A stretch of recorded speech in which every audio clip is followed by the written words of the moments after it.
Senhoras, senhores, muita luz, muita paz em nossos corações. Vamos iniciar a sessão de terapia de hoje com temas importantes e recorrentes da psicoterapia, da psicanálise clínica, que é a nossa área de atuação. Desde já, você que está entrando, seja bem-vindo. Agradecemos aqueles que vão dando um like para a live não cair.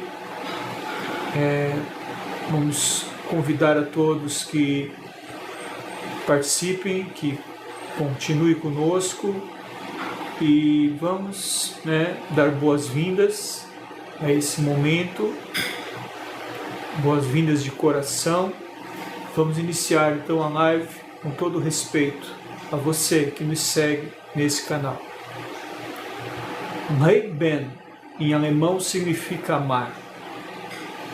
Em uma carta para Jung, Freud escreve: poderia-se dizer que a cura psicanalítica é essencialmente efetuada pelo amor. Então a transferência é um afeto ligado de uma forma intensa. Dentro de uma psicoterapia, de uma psicanálise, obrigado, Clay, da Flor, obrigado. Você que pode dar like para a live não cair, muito obrigado.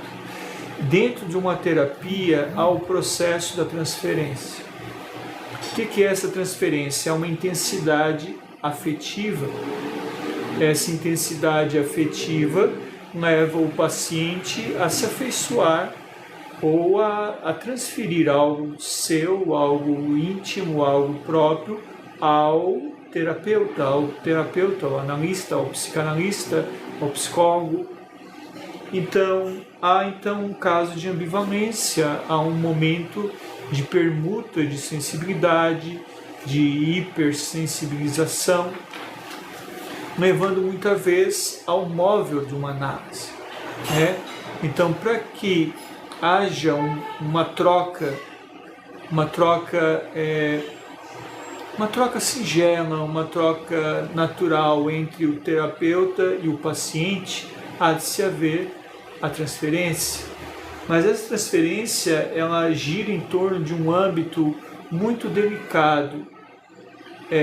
Da parte do psicanalista, do terapeuta, ele não pode reprimir a transferência, o apego do paciente. Mas ele não pode agir para com o paciente como se fosse um homem. Diante de uma paciente mulher, por exemplo, o psicanalista, obrigado pelo coração, o psicanalista, o terapeuta, ele não pode ser um homem, ele tem que ser o analista. Se ele for o homem, ele vai dar uma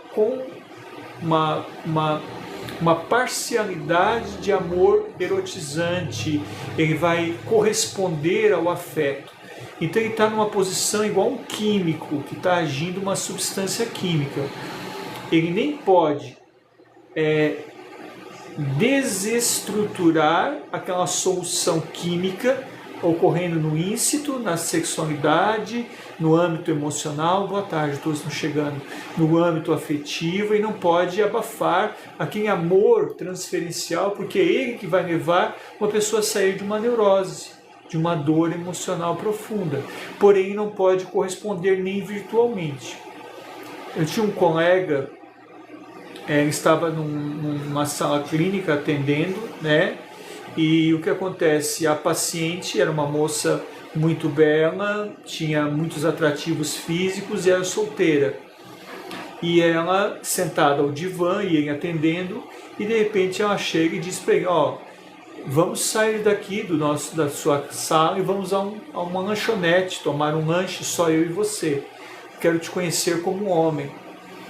E o que ele fez? Ele ficou nervoso, era um terapeuta iniciante, era um psicanalista ainda em supervisão. Ele mostrou o anel que tinha na mão para a moça e disse: sou casado. E ela, sabendo que ele era casado, deixou nesse mesmo patamar, não interferiu e continuou com as investidas.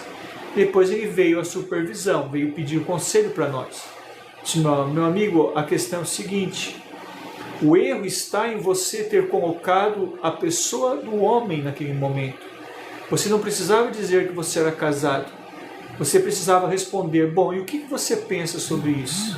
O que você pensa do amor que você sente por mim? O que isso trabalha dentro de você? Então, nesse ponto, agiria como um psicanalista, como um terapeuta, como um profissional da saúde. Mas agora, quando ele falou que ele era casado, ele agiu como um homem. Então essa é a distinção que em análise, principalmente pessoas que estão iniciando agora uma análise ou que estão aprendendo o manejo clínico da transferência, daquilo que se desenvolve junto ao terapeuta, é explicar que ali não há um homem. Ali é uma entidade fantasmática, é uma entidade psíquica, é alguém que está ali para lidar cirurgicamente com o seu inconsciente, cirurgicamente com o seu psiquismo, então eu não posso inferir na sua intimidade, mas também não posso abafá-lo. Não posso. Uma coisa importante para relatar. As pessoas me perguntam qual é a diferença da transferência em uma pessoa que tem esquizofrenia, chamada psicose, e uma pessoa que tem depressão ou uma neurose obsessiva. Por que uma paciente, às vezes com depressão, com neurose obsessiva, se apaixona pelo psicanalista? E aquela que tem esquizofrenia, ou uma parafrenia, ou uma psicose, não se apaixona. É justamente por a questão da transferência. Na psicose, o que ocorre? Deixa eu botar o caderninho. Na psicose ocorre o seguinte: a libido, a sensibilidade, o amor não vai para o outro, volta para si mesmo. Se você já observou pacientes com esquizofrenia, pacientes com um borderline muito severo, pacientes que têm fantasias que não estão dentro de um campo sensível da mediunidade, tá bom? Nós não vamos trabalhar com a questão espiritual agora, nós estamos lidando com a questão biológica, neurológica, psíquica, psicológica, fundamentalizada na psicanálise freudiana. Então o que acontece? O paciente com psicose, com esquizofrenia, ele não consegue amar o outro. Ele tem uma megalomania. Sim, tireoide pode ser emocional, pode. Mas é importante averiguar os exames, né, os níveis hormonais, importante. Mas também o emocional sempre altera. O emocional sempre altera qualquer exame clínico, desde uma pressão arterial até níveis de cortisol, níveis de hormônios das suprarrenais, níveis do batimento cardíaco, ansiedade. O emocional altera tudo. Então, por isso que uma análise, uma terapia funciona como estabilizador emocional para regulador da psicossomática, da saúde. É importante. Obrigado pela participação. Aqui você pode fazer as suas perguntas. Obrigado. Então, a megalomania da pessoa com psicose, eu vou dar um exemplo. Ela acha que ela é a rainha, ela acha que todos têm que servi-la, ela acha que ela é a instrutora, a matriz, a força inicial de tudo, quando em verdade ela é uma pessoa que está sofrendo uma parafrenia, uma mudança bioquímica no seu organismo, uma alteração de humor traumática, então ela não consegue amar. Então nós já atendemos pacientes com psicose, com esquizofrenia, não repara se o terapeuta é belo ou é feio, se o terapeuta é novo ou é velho, se o terapeuta é gordo ou é magro, é jovem ou não sente nenhum tipo de atração, não há transferência. Então o manejo clínico da psicose tem que vir de um paciente que já está medicado pela psiquiatria. E ali fazer o que? Simbolizar os seus medos, os seus anseios. Eu sou formado em psicanálise. Isso, obrigado. Os seus medos, os seus anseios. Primeiro a formação em jornalismo, depois a especialização em psicanálise.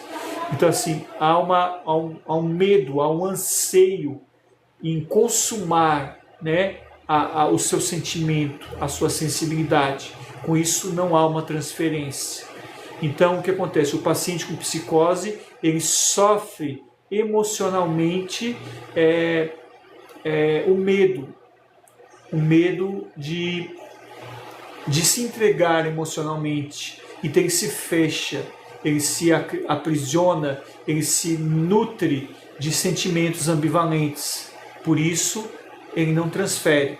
Já a paciente com neurose, a paciente com depressão, ela está hipersensível, ela está muito debilitada fisicamente.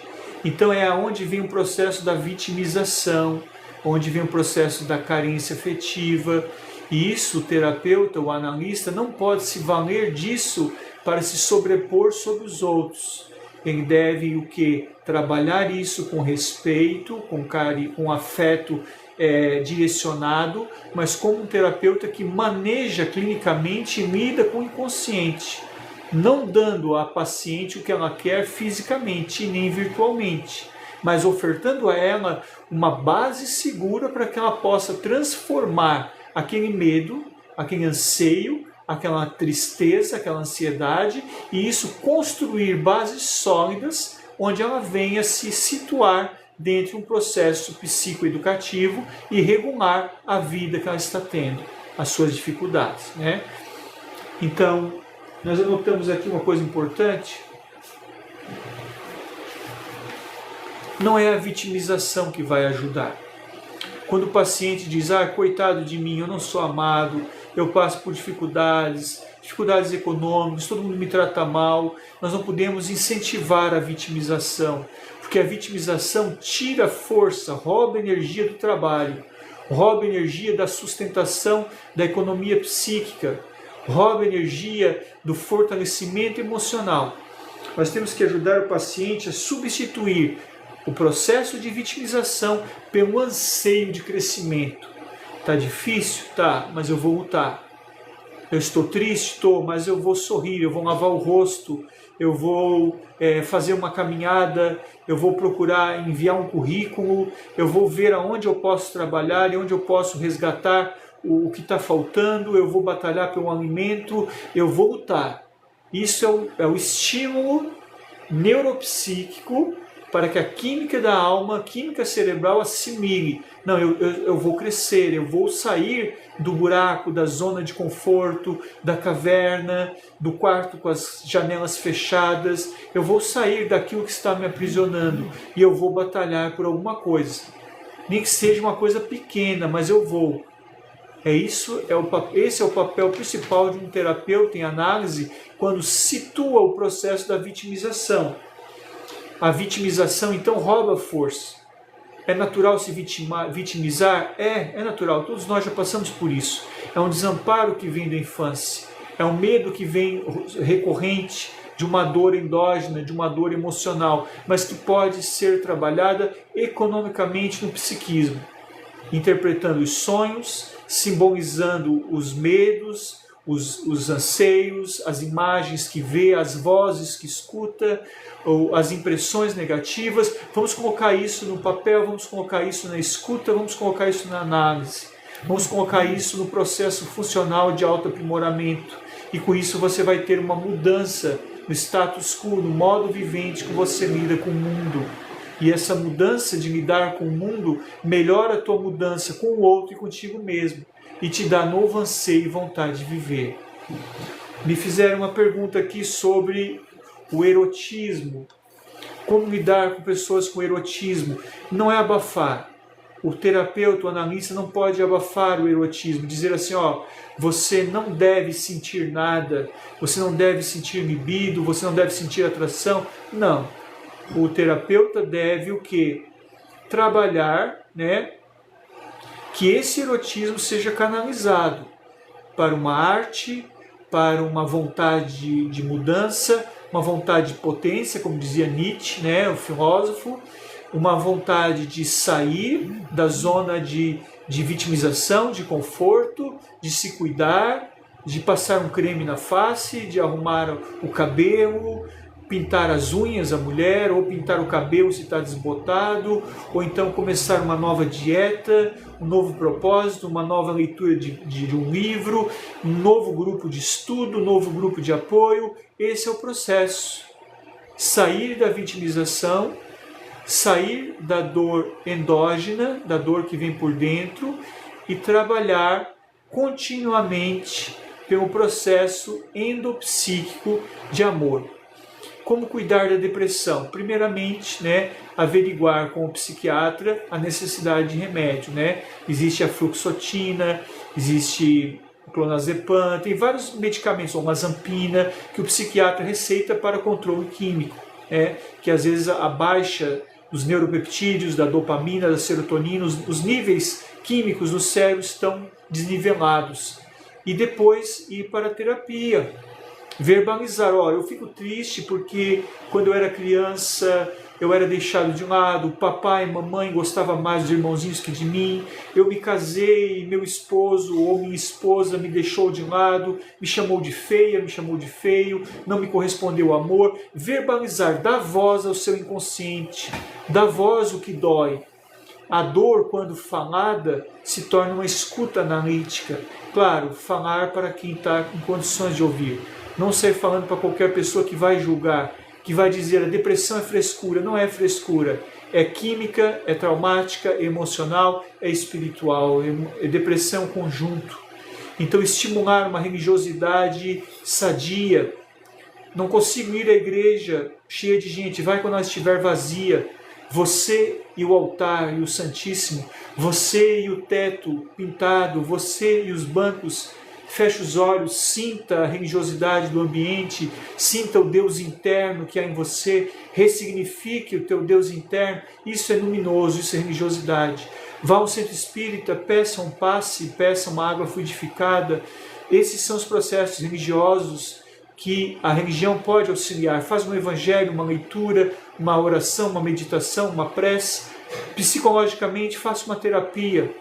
Não consegue custear uma terapia? Busca nesse canal aqui conosco a terapia coletiva que nós fizemos diariamente. Escrevendo na barra de rolagem o que dói. Me dói isso. O fato de você estar colocando para fora, você está ressignificando, você está dividindo. O peso sai dos seus ombros e divide com o ombro do outro. Divide com a dor do próximo.